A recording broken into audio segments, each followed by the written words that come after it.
والسلام على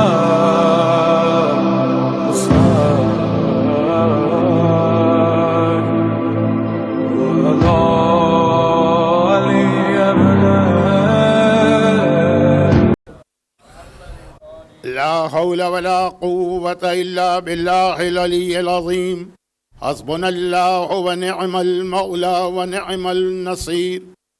أعوذ بالله من الشيطان اللعين الرجيم. بسم الله الرحمن الرحيم. الحمد لله الذي هدانا لهذا وما كنا لنهتدي لولا أن هدانا الله. لقد جاءت رسل ربنا بالحق والصلاة والسلام على الرسول النبي الأمي سيدنا المؤيد بشيرنا المسدد نذيرنا المجدد المصطفى الأمجد والمحمود الأحمد أبي القاسم محمد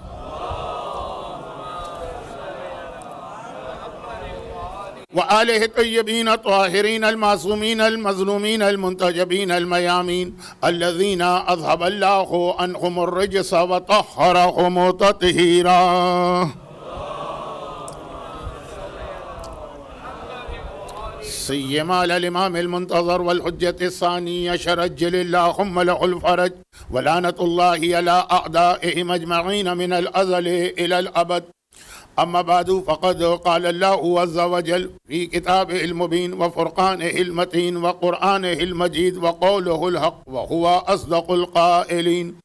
بسم الله الرحمن الرحيم. قالت الأعراب آمنا قل لم تؤمنوا ولكن قولوا أسلمنا ولما يدخل الإيمان في قلوبهم وقال فلا وربك لا يؤمنون حتى يحكموك فيما شجر بينهم وقال أحسب الناس أن يتركوا أن يقولوا آمنا وهم لا يفتنون ولقد فتنا الذين من قبلهم وليعلمن الذين صدقوا وليعلمن الكاذبين.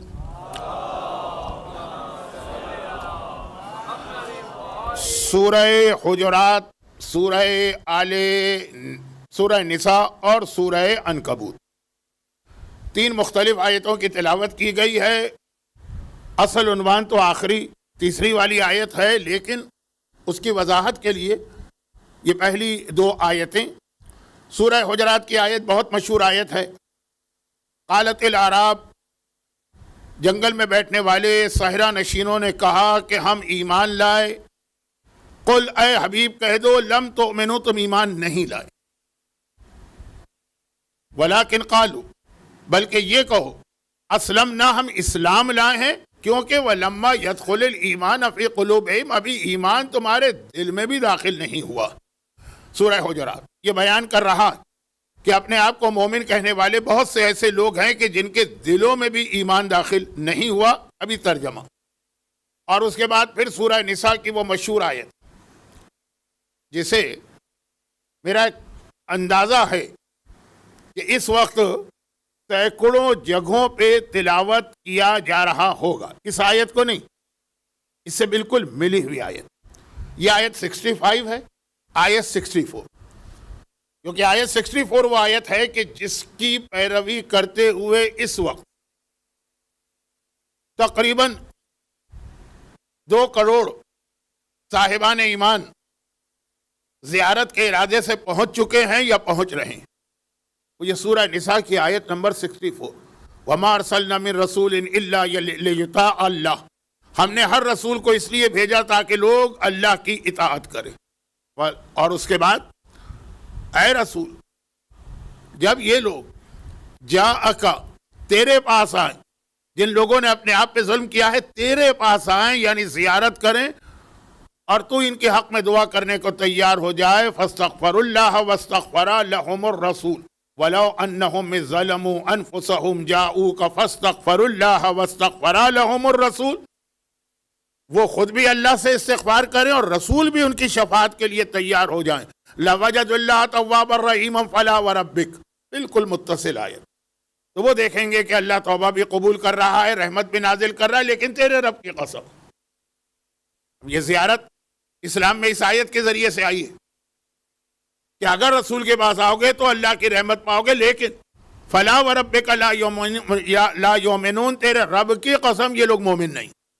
وہی جو سورہ حجرات میں پیغام آیا، لیکن سورہ حجرات میں قرآن نے کہا اے رسول تم ان سے کہہ دو کہ یہ مومن نہیں، اور سورہ نساء میں کہا کہ نہیں میں براہ راست کہہ رہا ہوں کہ یہ مومن نہیں، اور قسم کھا کے کہہ رہا ہوں فلا وربک لا یؤمنون، تیرے رب کی قسم یہ مومن نہیں ہے حتی یحکموک فیما شجر بینہم ثم لا یجدوا فی انفسہم حرجا، وہ پھر بعد میں تفصیل آئی۔ یعنی قرآن ایک جگہ نہیں، دو جگہ نہیں، بار بار یہ پیغام دے رہا کہ اپنے آپ کو مومن کہلوانے والے ضروری نہیں ہے کہ ان کے ایمان کو اللہ قبول کرے اور رسول اس کی تصدیق کرے۔ کبھی رسول کے ذریعے سے پیغام دیا کہ نہیں تم مومن نہیں، کبھی اللہ نے اپنی ذات کی قسم کھا کے یہ پیغام دیا کہ نہیں تم مومن نہیں، اور پھر یہ بتا دیا کہ کیسے پتا چلے کہ ہم وہ مومن ہیں کہ نہیں جسے رسول بھی مومن مانے اور اللہ بھی، وہ سورہ عنکبوت۔ احسب الناس ان یترکوا ان یقولوا آمنا وهم لا یفتنون ولقد فتنا الذین من قبلہم، ہم تمہارا امتحان لیں گے فلیعلمن اللہ الذین صدقوا، تاکہ اللہ کو پتا چلے کہ سچا مومن کون ہے، ولیعلمن الکاذبین۔ تو پہلی دو آیتوں میں جھوٹے مومنوں کا ذکر ہوا۔ البتہ جھوٹے مومنوں کی بھی دو قسمیں، ایک وہ ہے کہ جن کو پتا ہے کہ ہم جھوٹ بول رہے ہیں، جن کو منافق کہا جاتا ہے، جو سورہ منافقون کی پہلی آیت، جو امام معصوم سے ایک سوال بھی کیا گیا تھا کہ وہ کون لوگ ہیں جو اپنی گواہی میں سچے ہیں مگر پھر بھی جھوٹے ہیں۔ سورہ منافقون کی پہلی آیت، اذا جاءک المنافقون قالوا نشہد انک رسول اللہ، یہ منافق تیرے پاس آ کے کہتے ہیں کہ تم اللہ کے رسول ہو، کہتے نہیں ہیں نشہد، گواہی دیتے ہیں، یہ گواہی دیتے ہیں کہ تم رسول ہو، لیکن اللہ جانتا ہے کہ جھوٹے۔ تو ایک تو وہ قسم ہے کہ جب وہ آ کے اپنے آپ کو مومن کہتے ہیں تو ان کو اسی وقت پتا ہے کہ ہم مومن نہیں۔ اور جو سورہ بقرہ کے، بلکہ سورہ بقرہ تو بہت بڑا سورہ ہے، بالکل الف لام میم کے پارے کی شروع کی آیتیں، جہاں پہ بتا دیا کہ منافقون کا طریقہ یہ ہے کہ مومنوں کے پاس آ کے کہتے ہیں ہم تمہارے ساتھ ہیں، اور کافروں کے پاس جا کے کہتے ہیں ہم تمہارے ساتھ ہیں، ہم تو مومنوں سے مذاق کر رہے تھے۔ تو ایک تو یہ کیٹیگری، وہ میرا موضوع نہیں، نہ وہ لوگ کبھی میری مجلس میں آئیں گے، نہ کبھی میری مجلس سنیں گے، میں کیا ہوں، وہ تو امام معصوم کو نہیں سنیں گے۔ جھوٹے مومنوں کی دوسری قسم، وہ ہے میرا موضوع، وہ بیچارے نیک مخلص انسان جو یہ سمجھ رہا ہے کہ میں مومن ہوں، وہ جھوٹ نہیں بول رہا، وہ فراڈ نہیں کر رہا، وہ چیٹنگ نہیں کر رہا، وہ اپنے عقیدے والوں کے درمیان جا کے یہ نہیں کہہ رہا کہ ہم تو مومنوں سے مذاق کر رہے تھے، ہم تمہارے ساتھ ہیں، تو ایسے ہی ہم جھوٹ موٹ مذاق کر رہے تھے۔ نہیں، یہ مخلص لوگ، لیکن ان کو یہ نہیں پتا کہ صحیح ایمان کسے کہتے ہیں، تو یہ بیچارے سمجھ رہے ہیں کہ ہم مومن۔ یہ میرا موضوع، اور یہ قرآن کریم کی آیتیں بھی انہی لوگوں کی جانب اشارہ کر رہی ہے۔ سورہ منافقون وہ ان کی طرف اشارہ کر رہی ہے جن کو خود پتا ہے کہ ہم جھوٹ بول رہے ہیں، لیکن سورہ حجرات، سورہ نساء اور سورہ عنکبوت، کہ وہ لوگ جن کو خود نہیں پتا کہ ہم مومن ہیں کہ نہیں ہے، وہ سمجھ رہے ہیں کہ مومن۔ جیسے میں نے ایک مثال بھی دی تھی شاید 2-3 دن پہلے، بہت سارے مریض وہ اپنا بلڈ پریشر چیک کرنے کے لیے وہ مانیٹر لگاتے ہیں، وہ ہاتھ پہ اس کو باندھا، کیوں؟ ان کو فراڈ نہیں کر رہے، ان کو خود یہ اپنے بارے میں شک ہو رہا ہے کہ شاید بلڈ پریشر آئی تو چیک کر لو۔ بہت سارے ڈائبیٹک پیشنٹ اپنا خون نکال کے وہ دیکھتے ہیں کہ شوگر کتنی، وہ کسی کو دھوکہ نہیں دے رہے، فراڈ نہیں کر رہے، وہ تو خود چیک کرتے ہیں کہ کہیں ایسا نہ ہو کہ شوگر لو ہو رہی ہو یا ہائی، جس کو جو بیماریاں ہیں اس کے اعتبار سے۔ تو یہاں پر بھی ان لوگوں کا تذکرہ ہے کہ جو اپنے آپ کو مومن کہہ رہے ہیں، مومن سمجھ رہے ہیں، پورا معاشرہ، پوری سوسائٹی کہہ رہا ہے کہ یہ مومن، لیکن ابھی ان کے ایمان میں کمی ہے۔ تو قرآن بتا رہا ہے کہ کس طرح سے، جس طرح تم شوگر چیک کرنے کے لیے ایک مانیٹر رکھتے ہو، جس طرح بلڈ پریشر چیک کرنے کے لیے ایک مانیٹر رکھتے ہو، یہ تو ذرا مریض لوگوں کی بات ہو گئی، لیکن جو اتنے مریض نہیں ہیں ان کے گھر میں بھی تھرمامیٹر تو ہوتا ہے کہ محسوس ہوا کہ اس وقت کچھ بخار اور فیور ہو رہا ہے، چیک کر لو بخار ہے کہ نہیں ہے۔ یہ تو بہت ہی کامن سی چیز ہے۔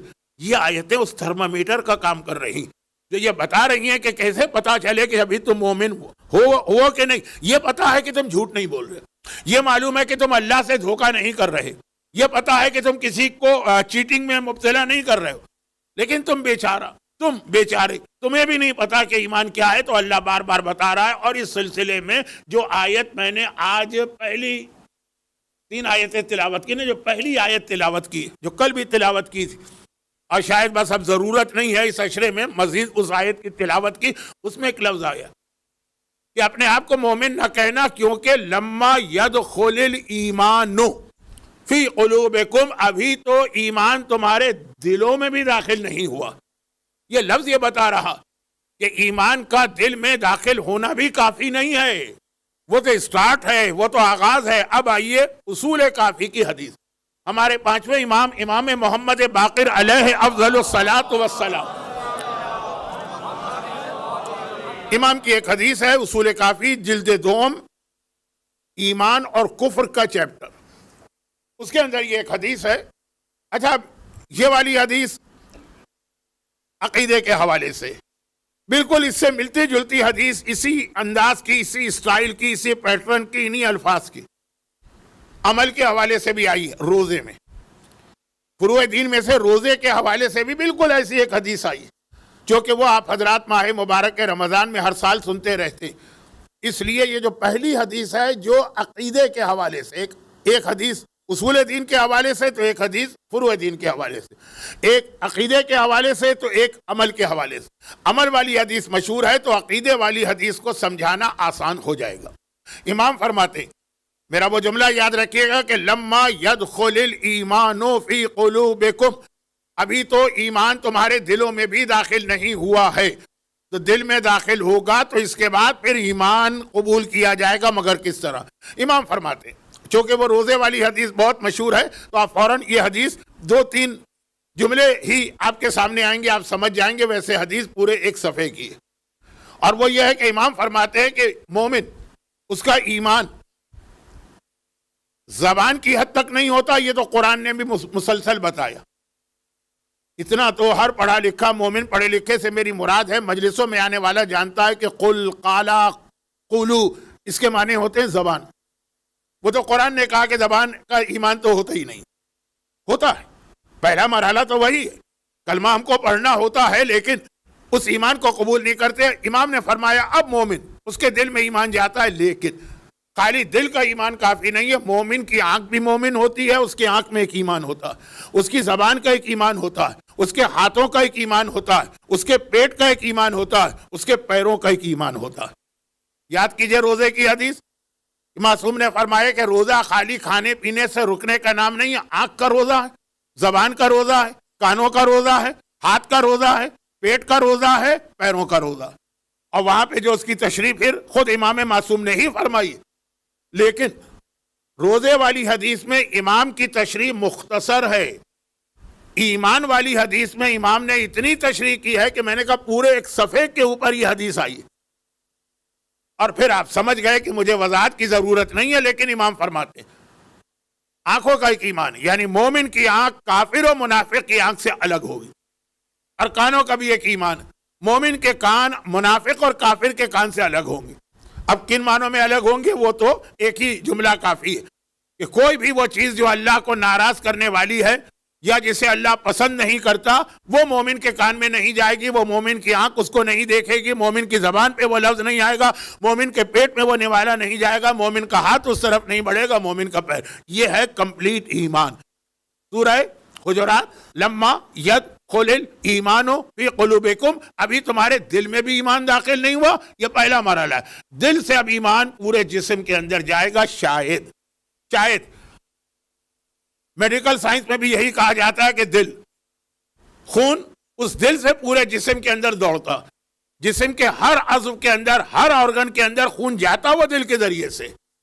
تو آنکھ ہو کہ کان ہو کہ ہاتھ ہو کہ پیر ہو، جو خون کے حوالے سے ہے، سمجھیے وہی ایمان کی کیفیت کہ جب ایمان دل میں آ گیا تو اب یہ دل تک نہیں رہے گا، اب یہ آنکھ اور کان اور ناک اور سب کے اندر جائے گا۔ بہت ساری اس کے اندر تفصیل آ سکتی ہے، لیکن کیا ضرورت ہے؟ صاحبان ایمان اتنے ہی جملوں سے سمجھ گئے۔ امام نے اس کے بعد پھر آیتوں کی تلاوت کی کہ مثلا آنکھ کا ایمان ہے تو آنکھ کیسی ہونی چاہیے، اور پھر زبان وما یلفظ من قول الا لدیہ رقیب عتید، اور اس کے بعد وہ آیت ان السمع والبصر والفؤاد کل اولئک کان عنہ مسئولا۔ امام ہر جملے کے ساتھ آیت تلاوت کر رہے ہیں کہ یاد رکھو جو زبان سے تمہارے لفظ نکلتا ہے اس کو پکڑنے والا ایک نگران بیٹھا ہوا، یا ان السمع والبصر والفؤاد، سم مانے کان، بصر مانے آنکھ، فؤاد مانے خیالات۔ خیالات، کہا کہ کانا انہو مسئولہ، سب کے بارے میں قیامت میں سوال ہوگا. تو اب آیتوں کے ذریعے سے امام نے اس پیغام کو ایک صفحے تک پھیلا دیا. آپ کے لیے خلاصہ کافی ہے کہ صحیح مومن وہ ہوتا.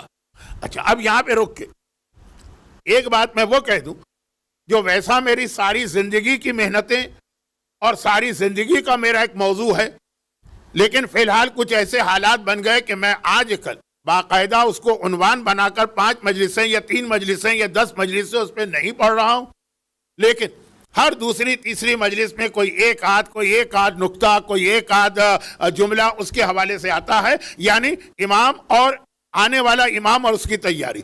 کل بھی 2-3 باتیں آ گئیں، پرسوں بھی 2-3 باتیں آ گئیں، آج بھی موقع کی مناسبت سے صرف ایک بات، یہ کان، یہ آنکھ، ناک سب کا ایمان ہوگا. اور دجال جو آئے گا وہ آنے کے بعد اسی ایمان پہ اٹیک کرے گا. چنانچہ وہ روایت ہے کہ بے پردہ عورتوں کو لائے گا تاکہ ہمارے آنکھوں کے ایمان کو ختم کرے، اور وہ حرام رزق کو لے کر آئے گا تاکہ وہ ہمارے پیٹ کے ایمان کو ختم کرے، اور وہ سارا گانے بجانے کا ایک سسٹم لے کر آئے گا تاکہ ہمارے کان کے ایمان کو ختم کرے. یہ روایت تو ہر ایک کو پتا. اور اس امام معصوم کی روایت ہے جس کا ایک پورا عشرہ آج کل ہونے لگا ہے، 21 محرم سے 30 محرم سجادیہ. چوتھا امام کی روایت ہے کہ آخری زمانے میں دنیا کا مشکل ترین کام ہوگا ایمان بچانا.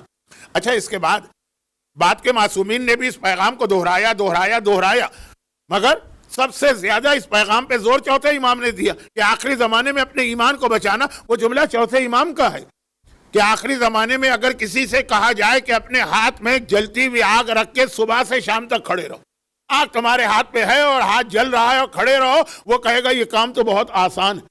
اور اگر اس سے کہا جائے کہ اپنے ایمان کو بچا کے لے جاؤ صبح سے شام صرف ایک دن، تو یہ زیادہ مشکل کام ہے. وہ چوتھے امام کی حدیث ہے. تو اب یہ ایمان کا بچانا مشکل ہو رہا ہے، کیونکہ اٹیک اس والے ایمان پہ نہیں ہو رہا ہے جسے ہم سمجھتے ہیں زبانی ایمان. نہیں، آخری زمانے میں زبانی ایمان پہ کوئی اٹیک نہیں. لا الہ الا بھی کہو، محمد رسول اللہ بھی کہو، علی ولی اللہ بھی کہو، دعائے توسل بھی پڑھو، نعت علی بھی پڑھو، زبان والا ایمان رہے گا. یہ والے ایمان پہ اٹیک ہوگا. اور جیسا میں نے ایک جملے میں دجال کا پورا طریقہ آپ کو سمجھا دیا، میں نے کیا سمجھایا، یاد دلایا، ورنہ کس کو نہیں معلوم، ضرورت نہیں ہے کہ مجھ جیسا طالب علم آپ کو سمجھائے. تو یہ جو دجال ہے نا، اس کا اٹیک ہمارے کون سے ایمان پہ ہو رہا اور کس طریقے سے وہ پھر ہمارے جسم میں داخل ہو رہا ہے، وہ وہی 5ویں امام کی حدیث، وہ وہی سورہ حجرات کا پیغام، لما يدخل الایمان فی قلوبکم. ابھی تو تمہارے دلوں میں بھی ایمان نہیں آیا، لیکن جب دلوں میں آ جائے ایمان تب بھی مطمئن نہ بیٹھو. اب تو کام شروع ہوا، کیا انگریزی میں کہتے ہیں پارٹی بگنز. اب تو شروع ہوا ہے کام. اب اس ایمان کو پورے جسم میں پھیلانا ہے، اور یہاں سے پھر ایمان کے تقاضے، جو میرا اصل عنوان ہے، کربلا کے تناظر میں یہ بات آ رہی. اب اس میں ایک اہم بات جو کل رات کو شروع ہوئی تھی آگے بڑھے گی. کل رات کے اختتام پر کچھ پڑوس کے حوالے سے بات ہو رہی تھی کہ اللہ کے رسول کا پڑوس، کائنات کا سب سے بہتر پڑوس اللہ کے رسول کا، مگر دنیا میں نہیں، آخرت. دنیا میں تو پتہ نہیں کون کس کے پڑوس میں کس طرح رہتا ہے، آخرت میں. اور وہ آخرت میں رسول کا پڑوس کس طرح ملے. اچھا، یہاں پہ میں ایک جملہ احتیاطاً کہہ رہا ہوں، گرچہ مجھے یہ توقع نہیں ہے کہ اس امام بارگاہ علی رضا کے اس عشرے میں آنے والے کوئی مومن یہ سوال مجھ سے پوچھے، لیکن چونکہ یہ والی حدیث میں زندگی میں سینکڑوں مرتبہ پڑھ چکا تھا. کون سی؟ کہ جبرائیل آتے تھے تو پڑوسی کے حق کی اتنی تاکید کرتے تھے، بیوی کے حق کی، پڑوسی کے حق کی، مسواک کی اور نماز شب کی. اور اس میں بھی اکثر ایک جملہ میں الگ سے کہتا ہوں، جو ابھی بات میں شروع کرنے والا ہوں وہ نہیں، وہ ذرا سی ٹیکنیکل بات، آپ کو بھی ذرا خشک لگے گی بات، لیکن اس سے ہٹ کر بھی ایک جملہ کہتا ہوں کہ بعض بہت اہم حدیث ہے، بہت اہم حدیث ہے، لیکن وہ مستحبات پر مشتمل ہوتی ہیں جو ہمارے بہت سے مومنین کو دھوکے میں ڈال دیتی ہیں. وہ سمجھتے ہیں کہ پھر واجب پر عمل کرنے سے زیادہ تو مستحب پہ عمل کرنا، ثواب کے اعتبار سے، فضیلت کے اعتبار سے، اہمیت کے اعتبار سے بہت زیادہ. مثلا غدیر کے روزے کا جو ثواب ہے صحرا کی ریت کے ذرے اور سمندر کے پانی کے قطرے وہ سب بھی کم ہو جاتے ہیں اس روزے کے ثواب سے جو غدیر کا. یہ ثواب رمضان کے روزے کا نہیں بتایا جاتا. تو آپ اکثر دیکھیں گے کہ لوگ رمضان کے روزے نہیں رکھتے، غدیر کا روزہ رکھتے ہیں. اور ان لوگوں کی بات نہیں کر رہا ہوں جو اس لیے رکھتے ہیں کہ روزہ رکھ لو، پورا کس کو کرنا ہے؟ 2 گھنٹے بعد 3 گھنٹے کے بعد کوئی نہ کوئی پان کھلا دے گا، سگریٹ پلا دے گا، پانی پلا دے گا، چائے پلا دے گا، ٹوٹ جائے گا روزہ. وہ اس کی بات نہیں کر رہا ہوں. جو سیریس رکھتے ہیں، جو سیریس رکھنا چاہتے ہیں اس ثواب اس روزے کو، وہ رمضان میں نہیں رکھتے، کیونکہ جو ثواب بتایا جا رہا ہے وہ اس روزے کا اتنا زیادہ. نماز ظہر کا ثواب آپ نے شاید کبھی نہ سنا. نماز ظہر بہت ہی اہم نماز، شاید اس کا ثواب آپ نے کبھی نہ سنا ہو کہ کیا ثواب ہے اس کا آخر. لیکن نماز شب کا اتنا ثواب، اتنا ثواب، اتنا ثواب سنا ہوگا کہ ایسا لگے گا کہ یہ نماز شب تو اپنے ثواب کے اعتبار سے ظہر اور عصر کی نماز واجب نمازوں سے آگے بڑھ گئی. اسی طرح مثلا نماز جعفر طیار آج کل بہت بیان کی جاتی ہے، کیونکہ معصومین کے حرم میں معصوم کو پیش کرنے والا بہترین تحفہ نماز جعفر طیار. مجھے نہیں معلوم کہ آپ جب زیارت پہ جاتے ہیں تو آپ اکیلے جاتے ہیں، کسی قافلے کے ساتھ جاتے ہیں، کسی عالم کی رہنمائی میں جاتے ہیں، لیکن نماز جعفر طیار ہر معصوم کے حرم میں معصوم کو پیش کرنے کا بہترین تحفہ، کیونکہ اس نماز کا نام ہی ہے نماز تحفہ. اس کا اصل نام نماز ہبہ، اس کا اصل نام نماز ہبوا. ہبا کے معنی بھی ہے گفٹ، ہبوا کے معنی بھی ہے گفٹ. ہبا الگ ہے، ہبوا الگ. ہبوا یاد ہوگا نا، باپ کے مرنے پر اس کے بڑے بیٹے کو اس کی میراث میں سے 4 چیزیں ایسے گفٹ ملتی ہیں جو نہ کسی اور بیٹے کو ملیں گی نہ کسی بیٹی کو ملیں گی. تو اس کا اصل نام ہی ہے تحفہ. اور اسی لیے آپ کو معلوم ہے کہ چونکہ رسول خدا نے جعفر طیار کو یہ تحفہ دیا تھا اور یہ جملہ کہہ کر دیا تھا کہ خیبر کا سارا مال غنیمت ایک طرف اور یہ نماز 2 رکعت اس کا ثواب ایک طرف. تو اب یہ نماز، مگر اتنا ثواب عصر کی نماز کا تو ہم نے کبھی نہیں سنا. مغرب اور فجر کی نماز کا ثواب پھر بھی کبھی کبھی آتا لیکن اتنا نہیں آتا. تو یہ بھی بہت اہم مسئلہ ہے کہ اسلام نے مستحبات جنہیں آپ بغیر کسی مجبوری کے چھوڑ سکتے ہیں، بلکہ ایک عجیب جملہ کہہ کے بھی چھوڑ سکتے ہیں، بس یہ ہے کہ اس میں ذرا توہین نہ ہو. بھائی یہ عبادت مجھے بورنگ لگ رہی، بہت بدترین جملہ ہے. توہین کا پہلو آ ہی رہا ہے اس کے اندر، لیکن دل نہیں جا رہا اس وقت، موڈ نہیں بن رہا. یہ بھی آپ مستحب عبادت کے لیے کہہ سکتے ہیں، کوئی مجبوری نہیں ہے، دل نہیں جا رہا. اب یہ مستحب عبادات جس کو اس طرح سے بھی آپ چھوڑ سکتے ہیں، لیکن اس کی فضیلت، اس کا ثواب یا اس کی تاکید، اصل چیز یہ تھی وہ اتنا زیادہ بتایا جاتا. اب یہ حدیث جو میں نے ابھی آپ کے سامنے پڑھی، 4 چیزیں، اور یہ چاروں کی چاروں چیزیں جو حدیث میں جس انداز سے آئی ہیں وہ مستحبات میں. آپ ساری زندگی پیدا ہونے سے لے کے مرنے تک ایک بار بھی مسواک نہ کریں اور دانتوں کو صاف نہ کریں. مثلا گندگی ہوگی، بدبو آئے گی، لوگ برا مانیں گے، لیکن شرعاً تو آپ گناہگار نہیں ہوں گے. زیادہ سے زیادہ یہ کہا جائے گا کہ ایسے آدمی کو نماز جماعت یا مسجد میں نہیں جانا ہے، وہ بھی حرام نہیں ہے. یا باقی جو چیزیں، نماز شب، جو جبرائیل جو 4 چیزوں کی تاکید کر رہے ہیں، آپ زندگی میں کبھی نماز شب نہ پڑھیں. ایک بہت بڑا نقصان آپ نے کیا، آپ نے بہت زیادہ ثواب کھو دیا، لیکن قیامت میں آپ سے سوال تو نہیں ہوگا نا اس کے بارے میں. اور باقی 2 چیزیں جو پڑوسی کا جو حق بتایا جا رہا ہے، یا بیوی کے سامنے عف بھی نہ کرو، تو اب یہ ہے کہ یہ مستحبات، اور اس کے بارے میں ایسی حدیث آ رہی ہے جو واجبات کے بارے میں بھی نہیں آئی.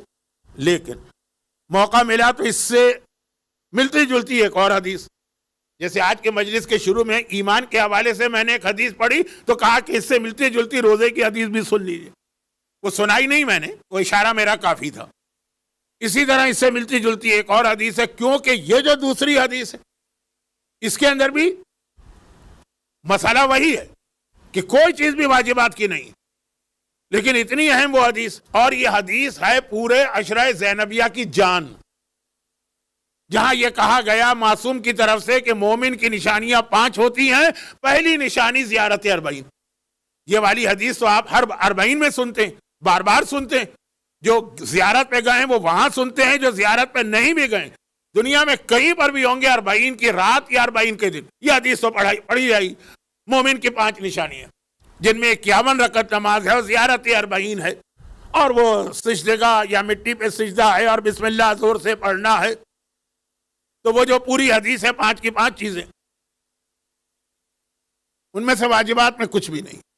51 رکعت نماز بھی واجبات نہیں ہے، واجبات صرف 70 رکعت نماز، لیکن اتنی اسٹرانگ اس کی حدیث آ رہی ہے کہ بہت سے لوگ تو اس حدیث کی وجہ سے بھی کا لفظ یاد رکھیے گا، بہت سے لوگ اس حدیث کی وجہ سے بھی 40 کی زیارت کو جاتے ہیں، لیکن بہرحال وہ حدیث نہ بھی ہوتی تب بھی 40 کی زیارت پہ تو لوگ جاتے ہی، لیکن وہ حدیث بھی ایک بہت بڑا سبب بنتی ہے۔ تو اب وہ ساری چیزیں مستحب ہیں، ایک چیز بھی اس میں واجب نہیں، یعنی بہت بدتمیزی کے ساتھ اگر بات کروں وقت کو دیکھتے ہوئے کہ زیادہ ٹائم نہیں الٹا کر دوں، تو ان 5 میں سے ایک چیز پر بھی مومن عمل نہ کرے، توہین نہ کرے، توہین نہ کرے، یہ کوئی فائدہ نہیں ہے، نعوذ باللہ مثلا یہ چیز کوڑے میں پھینکنے کے قابل ہے، یہ سب نہ کہے، لیکن عمل نہ کرے ان میں سے کسی بات کے اوپر بھی۔ مثلا وہ مٹی پہ سجدہ نہ کرے، وہ پتھر کے وہ پتے پہ سجدہ کر لے، کاغذ پہ سجدہ کر لے، مثلا بسم اللہ الرحمن الرحیم۔ آج بھی بہت سے لوگ نماز ظہر اور عصر میں آہستہ ہی پڑھتے ہیں،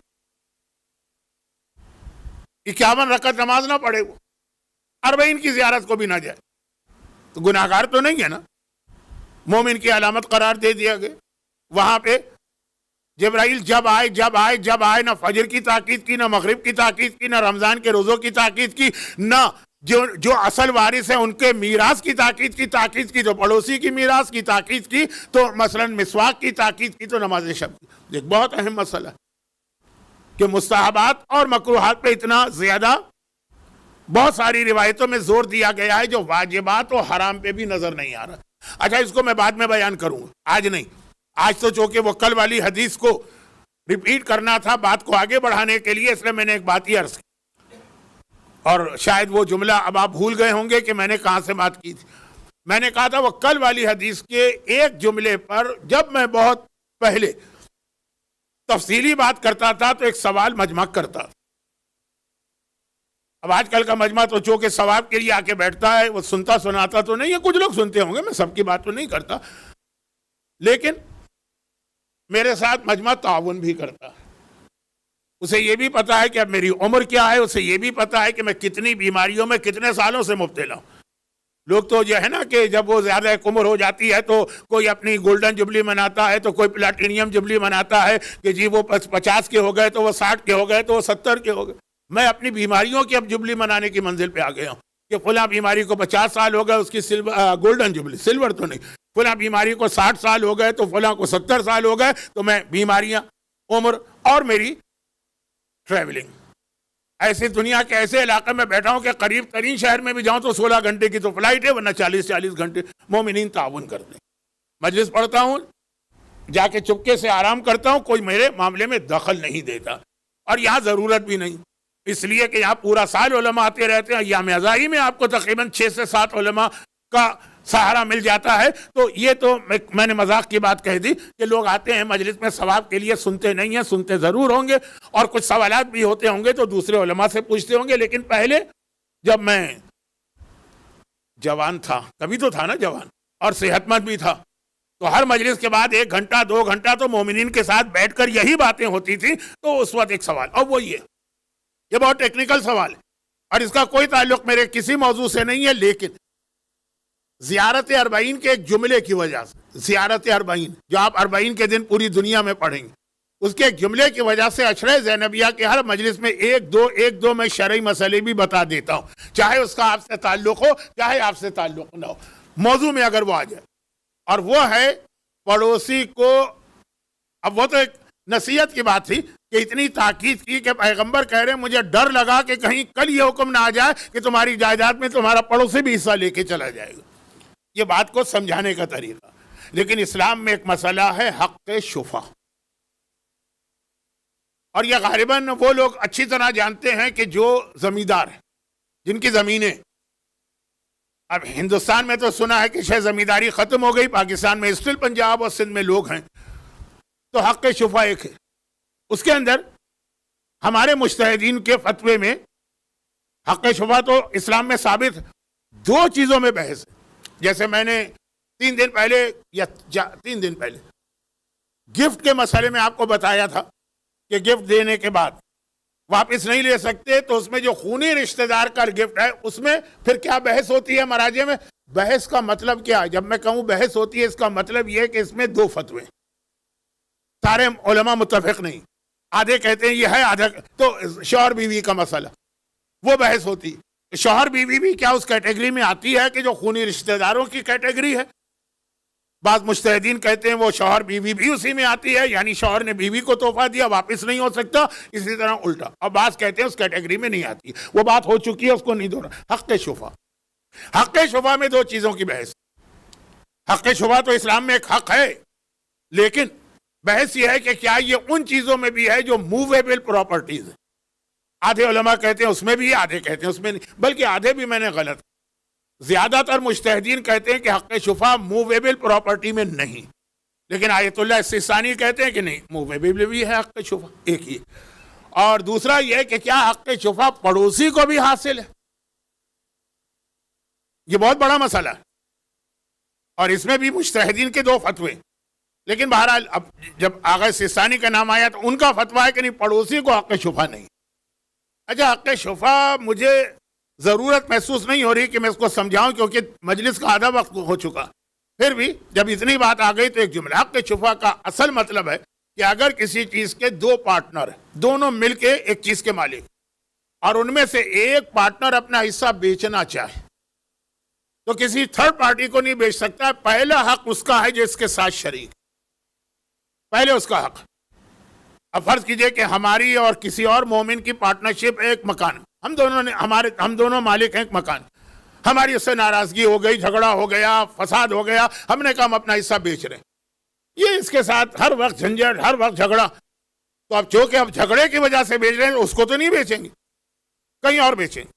ہم نے کہا کالے چور کو بیچ دیں گے, اس کو نہیں بیچیں گے. لیکن اسلام میں اس کا حق شفا. اگر وہ آ کے پہلے آفر کرے کہ میں خریدنا چاہتا ہوں, ہاں شرط یہی ہے کہ جس پرائز پر ہم کسی اور کو دے رہے ہیں وہی پرائز وہ دے, تو واجب ہے کہ اس کو دیا جائے.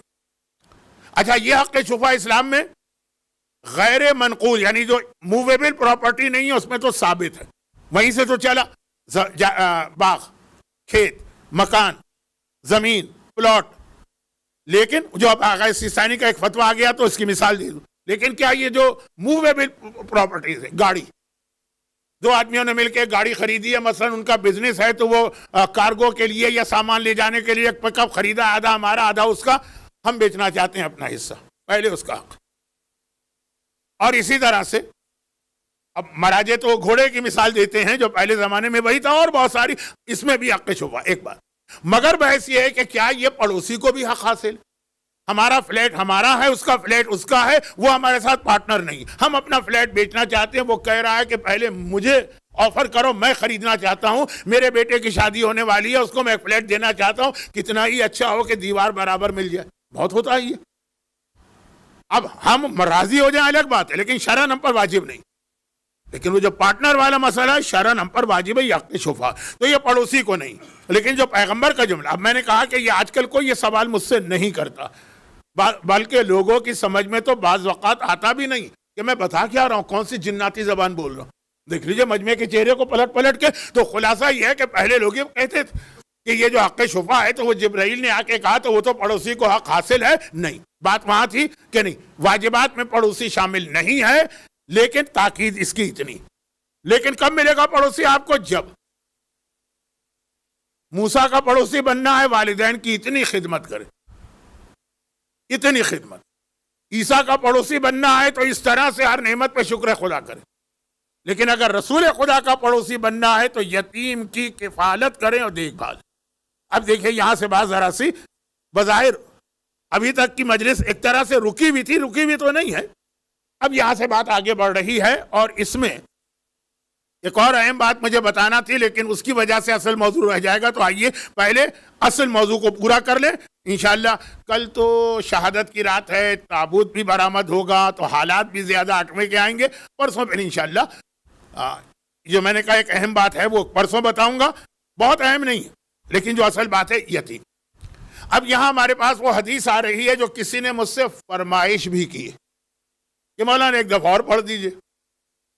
بس ان کے کہنے کا مطلب یہ ہے کہ اب تو آپ قبر میں پہنچ چکے ہیں, کسی وقت بھی اب آپ کے مرنے کی خبر آ سکتی ہے, تو اب جاتے جاتے ایک دفعہ اور پڑھ لیجئے. مجھے یاد آ رہا ہے ہمارے بہت ہی مشہور خطیب تھے علامہ طالب جوہری, بہت مشہور, کون نہیں جانتا. تو ایک دفعہ میں ان کے پاس بیٹھا ہوا تھا. اچھا, ان کی موت کی بہت خبریں پھیل جاتی تھیں. یہ آج کل تو یہ واٹس ایپ اور یوٹیوب اور یہ کیا یہ فیس بک وغیرہ نے تو فیک نیوز بہت پھیلا دی, لیکن اس زمانے میں تو میں بیٹھا تھا ان کے پاس, فون رکھا تھا, گھنٹی بجی, انہوں نے فون اٹھایا. خبر پھیل گئی تھی کہ ان کا انتقال ہو گیا. تو کسی نے فون پر ان سے, اس کو نہیں پتا میں کس سے بات کر رہا ہوں, بھائی ان کے گھر میں فون کیا, گھر والا ہوگا, کہا کہ وہ طالب جوہری صاحب کی نماز جنازہ کب ہوگی. انہوں نے کہا بھائی پہلے طالب جوہری کو مرنے تو دو, اس کے بعد نماز جنازہ بھی ہو جائے گی. تو اب یہ ہے کہ شاید مطلب یہ تھا کہ بھائی مرنے سے پہلے ایک دفعہ حدیث چلے سن لے. جہاں تک مجھے یاد پڑتا ہے شیخ صدوق نے بھی اس کو کتاب خصال میں لکھا. ویسے تو ہدیت الشیعہ آغا مشکینی کی مشہور کتاب, اس میں تو ہے یہ حدیث. ابھی میں 3 دن پہلے ہی پڑھ رہا تھا, اور وہ حدیث ہے جبرائیل, کل کی مجلس کا اختتام بھی تھا, جبرائیل رسول کے پاس بار بار آتے ہیں, بار بار آتے ہیں, بار بار آتے ہیں. اس کے حوالے سے ہمارے پاس مدینے میں 2 زیارتیں. یہ الگ بات ہے کہ وہ زیارتیں ہم کر نہیں سکتے ہیں, لیکن 2 زیارتیں. نمبر 1, جب جبرائیل رسول کے پاس آتے تھے تو ایک خاص پیغمبر کے حجرے میں خاص پلر تھا, اسی سے ٹیک لگا کے بیٹھتے تھے. وہ جسے انگریزی میں کہتے ہیں ہر آدمی کا اپنا ایک کمفرٹ زون ہوتا, وہاں پہ وہ بیٹھے تو اس کو زیادہ مزہ آتا. تو جبرائیل کی پہچان یہ تھی. یعنی پہچان میں نے کیوں کہی, جبرائیل جب رسول کے پاس بغیر وحی کے آتے ہیں تو انسانی شکل میں آتے ہیں, اور انسانی شکل میں پیغمبر کے صحابی بہت خوبصورت ہے, دہیہ کلبی, ان کی شکل میں آتے تھے. تو شروع میں تو بعض اوقات یہ تماشے بھی ہوئے کہ ابھی کوئی مومن دہیہ کلبی سے بازار میں بات کر کے آ رہا ہے, پیغمبر کے پاس پہنچا تو وہ پلر کے پاس بیٹھے ہوئے, یا رسول اللہ ابھی تو ہم نے ان کو وہاں دیکھا, یہ یہاں کیسے آ گئے. بعد میں پتا چل گیا کہ اس پلر کے پاس جب دہیہ کلبی ہوں گے وہ دہیہ کلبی نہیں ہوں گے, وہ جبرائیل ہوں گے. اور دوسری زیارت یہ آئی مدینے میں کہ جبرائیل رسول کے پاس جب وحی لے کر آتے ہیں تو الگ راستے سے آتے ہیں, اس کا نام ہے مقام جبرائیل, اس جگہ کا نام. بلکہ وہاں کے لیے ایک بہت اہم حدیث بھی ہے. راوی نے امام سے روتے ہوئے کہا فرزند رسول میں اس لیے رو رہا ہوں کہ میری بیوی نے مجھ کو رلا دیا. اچھا, بیوی نے اس لیے نہیں رلایا کہ مارا ہو, پیٹا ہو, برا بھلا کہا ہو, یہ کہا ہو کہ میں کہاں پھنس گئی, نہیں. میرے ساتھ وہ زیارت کے لیے آئی تھی, بیچاری مجھ سے زیادہ تڑپ رہی تھی روضہ رسول کی زیارت کے لیے, یہاں آ کے وہ نجیس ہو گئی. اور ہمارا قیام مدینے میں اتنا کم ہے کہ اس کے پاک ہونے کا انتظار نہیں کر سکتے, وہ بیچاری مسجد میں قدم بھی نہیں رکھ سکتی, اتنی دور سے آئی. آج کل کا زمانہ تو ہے نہیں کہ آپ نے ٹکٹ کٹایا 2 گھنٹے 3 گھنٹے میں پہنچ گئے, 15 نہیں 6 مہینے لگتے تھے آنے میں. اب معلوم ہوا کہ وہ زیارت سے محروم ہے, مسجد کے اندر قدم نہیں رکھ سکتے. دنیا کی ہر مسجد میں عورت جا سکتی ہے حالت نجاست میں رکے بغیر, دوسرے دروازے سے نکل جائے, لیکن خانہ کعبہ اور روضہ رسول کی مسجد میں تو پرمیشن نہیں. تو وہ بیچاری رو رہی ہے, اور ایسا رو رہی زیارت کی محرومی کہ اس کے رونے نے مجھے رلا دیا. امام نے کہا کہ بھائی یہ تو نظام ایک پروردگار ہے, اس کے ثواب میں تو کوئی کمی نہیں. لیکن مسئلہ یہ ہے کہ بعض اوقات مومن کہتا ہے خالی ثواب نہیں, مجھے وہ زیارت دیکھنا بھی ہے, پہنچنا بھی ہے. امام نے کہا اس سے کہو مقام جبرائیل کے پاس جا کے یہ دعا مانگے, یہ دعا اللہ نے ایسی ہی عورتوں کے لیے دنیا میں بھیجی ہے تاکہ وہ پاک ہو کے زیارت کر لے. اب جو حج اور عمرے پہ خواتین جائیں گی, ان کو جس قافلے میں بھی جائیں گی وہ باقی تفصیل وہاں بتائی جائے گی. کون سی جگہ پہ یہ دعا مانگے؟ جہاں حضرت جبرائیل آسمان سے اتر کے رسول سے ملاقات کے لیے آتے تھے, نہیں وہی لے کے آتے. اور جب جبرائیل رسول کے پاس بغیر وحی کے آتے ہیں وہ زیادہ آتے ہیں. وہی کب آتی ہے؟ 6 مہینے میں ایک بار, 1 مہینے میں ایک بار, 15 دن میں ایک بار. ملاقات کے لیے کب آتے ہیں؟ روزانہ آتے ہیں. تو جو روزانہ آتے ہیں تو وہ دوسرے راستے سے آتے ہیں. یعنی علم رسالت پہ بات نہیں کر رہا ہوں, پیغمبر جب جبرائیل کو آسمان سے اترتا دیکھتے ہیں تو اگر وہ مقام جبرائیل سے آ رہے ہیں تو سمجھ جاتے ہیں وہی آ رہی, اور دوسرے راستے سے آ رہے ہیں سمجھ جاتے ہیں کہ خالی زیارت کے لیے آ رہے ہیں. پوچھنے کی ضرورت نہیں ہے کہ اے جبرائیل آج تم کس لیے آئے. جو دوسرا راستہ جو عام دنوں کا راستہ تھا اس کا نام ہے باب جبرائیل. اور باب جبرائیل کی یہ خصوصیت یاد رکھیے, کیونکہ نہیں پتا مجھے کب تک یہ باقی. باب جبرائیل کس کا نام ہے؟ اس دروازے کا، gate number 40، gate number 40، number بھی میں بتا دوں، مسجد میں 41 دروازے ہیں، تو 40 نمبر کا دروازہ ہے گیٹ 40۔ اس کے بالکل برابر آپ کو مسجد میں کھڑکیاں نظر آئیں گی، پوری مسجد میں ایک ہی جگہ۔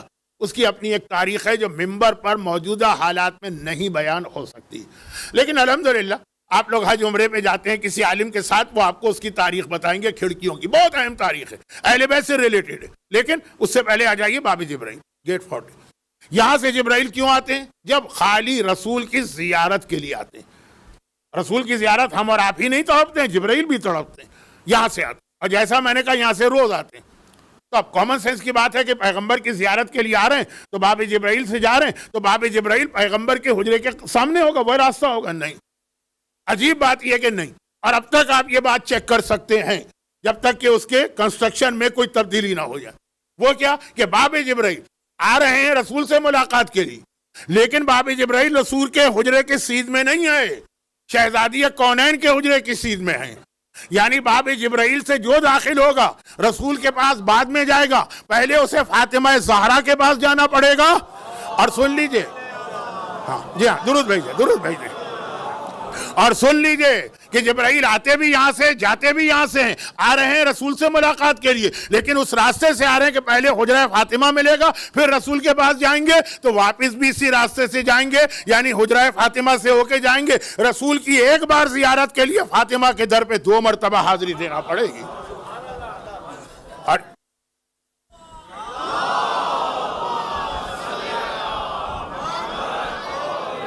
تو اس کے حوالے سے اس کی بھی ایک لاجک بھی ہے، لیکن وہ میں عموماً شہزادی کی شہادت کی مجلسوں فاطمیہ میں پڑھتا ہوں، یہاں پہ یہیں روکتا ہوں کہ جبرائیل کا پیغمبر کے پاس آنا، تو اس کے لیے 3 زیارتیں بنی۔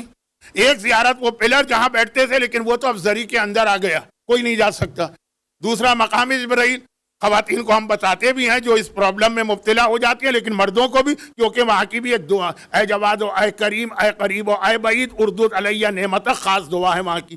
اور تیسرا باب جبرائیل، تو اس سے شہزادی کونین کی عظمت سامنے آ رہی ہے کہ تم نہیں پہنچ سکتے ہو رسول کے پاس جب تک کہ خانہ سیدہ پہ پہلے حاضری نہ دو۔ اب جبرائیل کا بار بار آنا، تو ایک بار وہی لے کے نہیں آ رہے ہیں عام طور پہ، تو پیغمبر جبرائیل سے بہت ساری باتیں پوچھا کرتے ہیں۔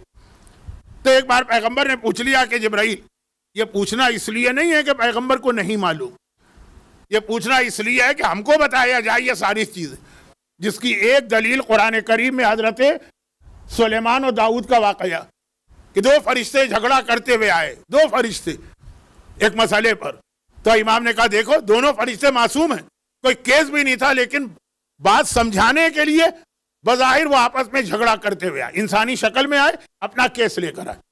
داؤد نے غلط فیصلہ کیا، سلیمان نے صحیح فیصلہ کیا، مشہور واقعہ۔ تو اس لیے ایک طریقہ ہوتا ہے معصومین کا بات سمجھانے کے لیے سوالات۔ جبرائیل فرشتے آسمان پہ رہتے ہیں، زمین پہ رہتے ہیں، ہر جگہ ہوتے ہیں، یہاں بھی پتہ نہیں کتنے فرشتے اس وقت موجود ہوں گے، لیکن کھانا ضرورت نہیں ہے، پینا ضرورت نہیں ہے، غذا کی ضرورت نہیں ہے، نیند کی ضرورت نہیں ہے، جو انسانی چیزیں ہیں، انسانی عوارض اس سے محفوظ۔ لیکن فرشتے کبھی ہنستے اور روتے بھی ہیں کہ نہیں؟ کہا کہ یا رسول اللہ، ہاں 3 موقع ایسے ہیں جو فرشتے ہنستے ہیں، اور اتنا ہنستے ہیں کہ گویا ہم اپنی زبان میں کہیں کہ اپنی ہنسی پہ قابو نہیں پا سکتے، پیٹ پکڑ پکڑ کے ہنستے ہیں۔ فرشتوں کے پیٹ بھی نہیں ہوتے ہیں، لیکن میں نے کہا محاورے میں کہا جاتا ہے نا، اور روتے بھی ہیں۔ پیغمبر نے کہا وہ کون سے 3 موقع ہیں جب فرشتے ہنستے ہیں اور روتے ہیں؟ میں اپنے موضوع سے ہٹ کے ادھر ادھر نہیں گھوم رہا ہوں، دیکھیے گا بھی آپ کا۔ پہلا موقع تو وہی ہے، اور یہ میں نے پہلے بھی اسی امام بارگاہ علی رضا کے ممبر پہ یہ حدیث پڑھ کے وہ جملہ بھی شروع میں کہا تھا جو آج پھر کہہ رہا ہوں حدیث کے شروع، کہ 1400 سال پہلے یہ پہلی چیز سمجھ میں اتنی نہیں آتی تھی، یہ آج سمجھ میں آ رہی ہے۔ اور وہ فرشتے کہتے ہیں کہ ایک آدمی سارا دن گھر سے باہر مختلف لغویات میں، خرافات میں، دوستوں کی محفل میں، کبھی حقے کی محفل میں، کبھی سگریٹ کی محفل میں، کبھی بیٹھا، رات کو گھر آ گیا۔ اب گھر آنے کے بعد تو آ کے سو جاؤ نا، ایک مرتبہ گھر آنے کے بعد پھر ایک مرتبہ وہی حرام اور انٹرٹینمنٹ اور وہ چیزیں شروع ہو گئی۔ فرشتوں کو ہنسی آتی ہے، بھائی کتنی اللہ کی نافرمانی کرو گے، سارا دن اس میں لگے رہے، اب کم از کم رات تو آرام کر لو نا۔ رات میں بھی یہ سلسلہ جاری ہے۔ تو میں اکثر یہ کہتا ہوں کہ پرانے زمانے میں رات کا مطلب قبرستان. جب الیکٹریسٹی نہیں تھی تو بس مغرب عشاء پڑھی آدمی کے پاس کرنے کا کوئی کام ہی نہیں ہوتا تھا سوائے سونے. صبح جلدی اٹھ جائے گا اس کے نتیجے میں, لیکن رات کو کچھ نہیں. تو یہ حدیث جبرائیل اس وقت بتا رہے ہیں جب رات کی ایکٹیویٹیز ہوتی ہی نہیں تھی. ایک آدھ کوئی آدمی رات کو گناہ کرے تو کرے. یہ آج کی حدیث. آج آپ دیکھتے ہیں نا کہ دن بھر گھر کے باہر جو کرتے ہیں حرکتیں, گھر کے اندر آ کر آپ نے موبائل اٹھایا, جو گھر کے باہر گناہ نہیں ہو سکتے وہ گھر کے اندر ہو جاتے.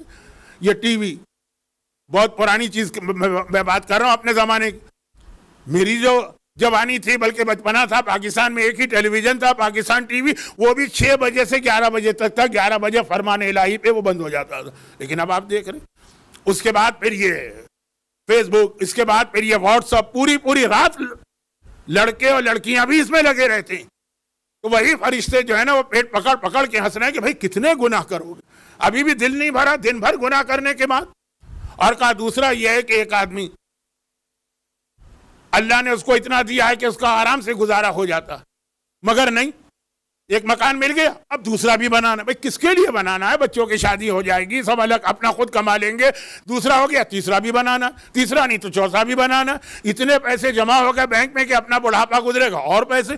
فرشتے پیٹ پکڑ کے ہنستے کہ سب جمع کر کے کرو گے کیا؟ آخر نتیجہ تو وہی ہے جو میں پرسوں کی مجلس میں بتاؤں گا. ابھی سے اعلان کر دوں تاکہ جو لوگ آج بھی آ گئے ہیں وہ پرسوں نہ آئیں مصائب میں آ جائیں, مصائب میں. اور وہ یہ کہ پرسوں شب جمعہ ہے, اور شب جمعہ کا مطلب یہ ہے کہ موضوع ہوگا قبر کا عذاب. خیر, تو میں آ جاؤں اس کے اوپر کہ فرشتے کہتے ہیں سب جمع کر کے کرو گے کیا؟ آخر میں پہنچنا تو وہیں پر ہے نا. ہوس ختم ہی نہیں ہوتی دولت کی جب کسی کی یہ حالت. شروع میں آدمی کہتا ہے نا بس اللہ ایک سر چھپانے کا ٹھکانہ کر دے, اتنا کافی. اللہ روزی کا اتنا انتظام کر دے کہ بس وہ عزت و آبرو سے گزر ہو جائے. اور اس کے بعد جو اس کی خواہشات بڑھتی رہتی ہیں. میں نے پہلے بھی ایک دفعہ کہا تھا, اللہ کا ایک وعدہ کہ زمین پر ما من دابۃ علی الارض فی الارض الا علی اللہ رزقها, زمین پہ جتنے بھی چلنے والے سب کا رزق اللہ کی ذمہ داری, مگر آئی فون اللہ کی ذمہ داری نہیں, مگر مرسیڈیز گاڑی اللہ کی ذمہ داری نہیں کہ آپ کمپلین کریں کہ یہ ہم کو کیوں نہیں مل رہا ہے. فرشتے پیٹ پکڑ کے ہنس رہے ہیں. اور تیسری بات تو خیر یہ بھی عشرہ زینبیہ کے حوالے سے بہت اہم پیغام. جب وہ عورت جو ساری زندگی بے پردہ گھومی, مجلس میں آتے وقت ایک اسکارف پہن لیا یا عبا پہن لی, وہ ایک الگ بات ہے. خیر وہ بھی ایک بڑی بات ہے آج کل کے زمانے میں. لیکن ویسے شاپنگ مال میں جا کے دیکھیے, برتھ ڈے پارٹی میں جا کے دیکھیے, کسی شادی کی محفل میں جا کے دیکھیے, کسی جاب جہاں پہ جاتے وہاں جا کے دیکھیں.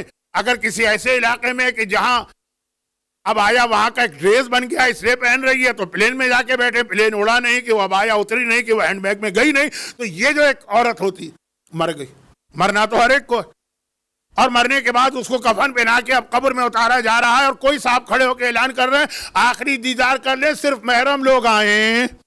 ساری زندگی دنیا بھر کے نامحرم دیکھتے رہے, اور جب مر گئی ہے اور گلنے اور سڑنے والی ہے قبر میں, تو سارا حجاب یاد آ گیا, اور سارا پردہ یاد آ گیا, اور سارے محرم و نامحرم یاد آ گئے.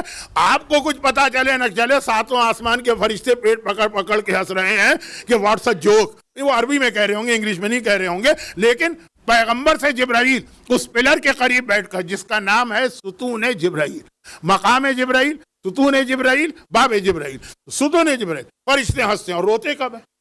کا 3 ایسے مواقع ہیں کہ فرشتوں کی آنکھوں میں آنسو نہیں ہوتے ہیں, محاورتاً کہہ رہا ہوں کہ فرشتوں کی آنکھوں سے بھی آنسو جاری ہوتے ہیں, لیکن رونا ہے. لفظ رونا تو روایت میں آیا. اور کہا کہ پہلا موقع وہ ہے جو ابو ذر غفاری کا امتحان ہوا تھا. میں مولا حسین کی بات نہیں کر رہا ہوں, ابو ذر غفاری کا. کہا کہ ایک کپل ہے شادی شدہ, اولاد نہیں ہو رہی ہے, بڑی منتوں کے بعد, بڑی مرادوں کے بعد, بڑی دعاؤں کے بعد, بڑے وظائف کے بعد اللہ نے اولاد دی. ماں باپ خوش ہو رہے ہیں کہ اب یہ بیٹا پیدا ہوا, بڑا ہوگا, جوان ہوگا, ہم بوڑھے ہوں گے, بڑھاپے میں ہماری خدمت کرے گا, ہمارا بڑھاپا آرام سے گزرے گا. پتہ چلا کہ والدین بوڑھے ہوئے, بیٹا جوان ہوا, اور بیٹے کی اچانک موت ہو گئی. اب یہ بوڑھے والدین کے سامنے ان کے اس جوان اکلوتے بیٹے کا جو لاشا پڑا, اور اس وقت جس طرح سے وہ لوگ روتے ہیں, ان کو روتے دیکھ کے آسمان کے فرشتے رونے لگتے. ابو ذر غفاری کا بیٹا زر اس کو حکومت نے کہا تھا کہ تم پر پابندی نہیں ہے شہر سے باہر جانے کی، ہم ابو ذر کو بھیج رہے ہیں، تم یہاں رہ سکتے ہو۔ کہا میری غیرت برداشت نہیں کر سکتی کہ میرا بوڑھا باپ جنگل میں جا کے اکیلا رہے اور میں شہر کے مزے لوٹوں، میں باپ کے ساتھ خود جاؤں۔ ابو ذر کی جلا وطنی لازمی تھی، ان کے بیٹے نے والنٹیری جلا وطنی اختیار کی تھی، لیکن ہوا کیا؟ بجائے اس کے کہ یہ بیٹا باپ کی مدد کرتا، اس بڑھاپے میں ابو ذر کے سامنے ان کا بیٹا مر گیا۔ اب میں تفصیل میں نہیں جا رہا ہوں کیونکہ واقعہ بہت مشہور ہے، فرشتے رو رہے ہیں۔ اور نمبر 2، جس وقت کوئی آدمی اپنے گھر سے، وطن سے، رشتہ داروں سے دور سفر پہ گیا ہو، خاص طور پر اگر کوئی طالب علم، اور اس عالم غربت میں کہ جہاں نہ باپ ہے، نہ ماں ہے، نہ بھائی ہے، نہ بہن ہے، کوئی جاننے والا ہے، نہ رشتہ دار ہے، اسے موت آ جائے، اس کی غربت میں کی موت کو دیکھ کے فرشتے روتے ہیں۔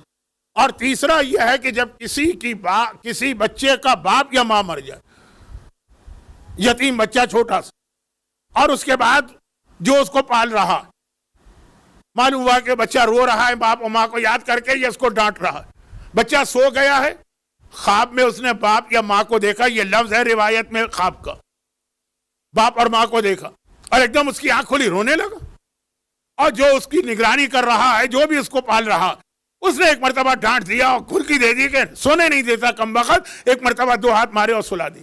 اس وقت جس طرح سے بچہ بلک بلک کے اپنے باپ اور ماں کو یاد کرتا ہے، باپ یا ماں، عربی میں دونوں کو یتیم کہتے ہیں۔ باپ مر جائے وہ تو ہے یتیم، لیکن اگر باپ زندہ اور ماں مر جائے وہ بھی یتیم۔ چنانچہ جب یہ روتا ہے، اس کے رونے سے عرش الہی کانپ اٹھتا ہے اور فرشتے روتے ہیں۔ اور کربلا میں آپ دیکھیں تو تینوں چیزیں جمع ہو گئی۔ مولا حسین کا تو مشہور جملہ کہ اے شیعوں، جب کبھی پانی پیو تو میری پیاس کو یاد کرو، جب کسی غریب الوطن کی موت کا ذکر سنو۔ اور کہا کہ بوڑھے باپ کے سامنے جوان بیٹا اگر مر جائے، اور یہ کہ یتیم، سکینہ نے بھی زندان شام میں خواب دیکھے تھے۔ اب میں اس کی اس وقت کیونکہ ابھی منزل مصائب سے تھوڑا دور ہوں، اس لیے صرف اشارہ کر رہا ہوں کہ اگر ہم یہ روایت سنتے ہیں کہ آقا حسین کی شہادت کے بعد 40 دن تک، ابھی 40 دن نہیں ہوئے، 40 دن تک آسمان سے خون کی بارش ہوتی رہی، زمین سے تازہ خون ابل ابل کے نکلتا رہا، جس پتھر کو اٹھاؤ گے اس کے نیچے خون جوش مار رہا، درخت کے پتوں سے خون جو ہے وہ گر رہا، زمین و آسمان رو رہے ہیں۔ تو خالی زمین و آسمان نہیں بلکہ آسمان کے فرشتے تک رو رہے ہیں، کسی ایک مصیبت پہ روتے ہیں یا تو تینوں مصیبتیں جمع ہو۔ مگر میرا اصل موضوع تو ضمناً بات آ گئی، لیکن بہت اہم بات تھی، اس کو پھیلا سکتا تو پوری ایک الگ سے مجلس بن جاتی، لیکن آپ کے گریے کی آواز نے بتا دیا کہ صحیح پیغام پہنچ گیا۔ اب آ جائیے جو جس کے لیے حدیث پڑھی، یتیم۔ پیغمبر فرماتے ہیں میں اور یتیم اس طرح ساتھ ہوں گے جیسے 2 انگلیاں۔ وہ تو کل کی حدیث تھی، اس سے بات آگے بڑھانا۔ مگر ابھی آپ نے سنا کہ یتیم جس وقت روتا ہے تو اس کے رونے سے عرش الہی کانپ اٹھتا ہے۔ مگر ایک ہوتا ہے جو حکم خدا کی وجہ سے یتیم ہو جائے، وہ تو مجبوری ہے۔ ایک تو وہ ہے نا کہ جو یتیم اس لیے ہوا کہ حکم خدا آ گئی، یعنی اس کا باپ موت ہو گئی، نہ باپ اپنی خوشی سے مرا، نہ یتیم بیٹے نے کہا کہ میرا باپ مرے۔ ماں مری، لیکن نہ ماں اپنی خوشی سے مری بلکہ اپنے بچے کو دیکھے گی تو وہ حتی الامکان کوشش کرے گی کہ جتنی لمبی زندگی مل جائے مگر حکم خدا۔ ایک تو وہ یتیم، اور ایک وہ ہے جو یتیم نہیں ہے مگر اس کے والدین نے اس کو یتیم بنا دیا۔ جب عام دنیا کسی یتیم پر یہ ظلم کرے تو اتنی عرش الہی کانپ جائے، لیکن اگر ظلم نہ بھی کریں مگر اپنا ایسا رویہ آپ بنا لیں کہ جس سے یتیم کے دل کو تکلیف پہنچے۔ آپ کو حدیث یاد آ گئی نا، معصوم نے فرمایا یتیم کے سامنے اپنے بچے کو پیار بھی نہ کرنا۔ بھئی ہم اپنے بچے کو پیار کرنا، کہا نہیں، جب تم اپنے بچے کو پیار کرو گے یتیم کے دل پہ کتنا شاق گزرے گا کہ میرا کوئی باپ نہیں ہے جو اس طرح سے مجھے پیار کر رہا ہے۔ آپ ظلم نہیں کر رہے۔ وہ جو فرشتے روئے زمین اور آسمان کے ساتھ مل کے، وہ کیٹیگری ہے کہ یتیم پہ ظلم ہو رہا ہے۔ اب یہ ظلم کی بات نہیں، نہ آپ ظلم کر رہے ہیں نہ آپ اس کا خیال کر رہے ہیں، آپ اپنے دنیا میں مگن۔ جو حدیث پڑوسی کے بارے میں ایک بہت مشہور حدیث، وہ یتیم کے بارے میں بھی آئی۔